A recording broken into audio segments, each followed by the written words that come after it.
حضرت عمر بن خطاب رضی اللہ تعالیٰ عنہ سے روایت ہے، آپ فرماتے ہیں ایک دن ہم رسول اللہ صلی اللہ علیہ وسلم کی خدمت میں حاضر تھے، اچانک ایک شخص ہمارے سامنے آیا جس کے کپڑے نہایت سفید اور بال کالے سیاہ تھے،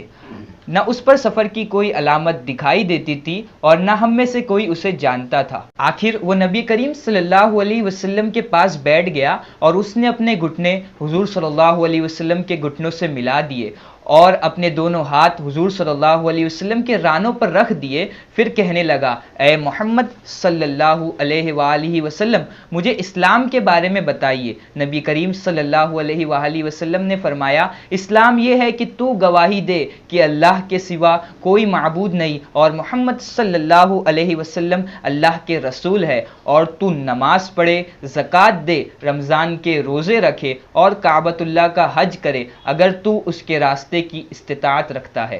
اس نے کہا، آپ نے سچ فرمایا۔ راوی کہتے ہیں، ہمیں اس پر تعجب ہوا کہ وہ نبی کریم صلی اللہ علیہ وسلم سے سوال بھی کرتا ہے اور پھر تصدیق بھی کرتا ہے۔ پھر اس شخص نے کہا، مجھے ایمان کے بارے میں بتائیے۔ رحمت عالم صلی اللہ علیہ وآلہ وسلم نے ارشاد فرمایا، ایمان یہ ہے کہ تو اللہ کے فرشتے، اس کی کتابوں، اس کے رسولوں اور آخرت کے دن پر اور بھلی بری تقدیر کی تصدیق کرے۔ اس شخص نے کہا، آپ نے بالکل سچ فرمایا۔ پھر اس شخص نے کہا کہ مجھے احسان کے بارے میں بتائیے۔ حضور صلی اللہ علیہ وآلہ وسلم نے فرمایا، احسان یہ ہے کہ تو اللہ تعالیٰ کی عبادت اس طرح کرے کہ گویا تو اسے دیکھ رہا ہے، اگر تو اسے دیکھ نہیں سکتا تو کم از کم اتنا خیال کرے کہ وہ تجھے دیکھ رہا ہے۔ میرے پیارے آقا صلی اللہ علیہ وآلہ وسلم کے پیارے دیوانوں، مذکورہ بالا حدیث پاک کی تشریح کرتے ہوئے حضرت شیخ عبدالحق محدث دہلوی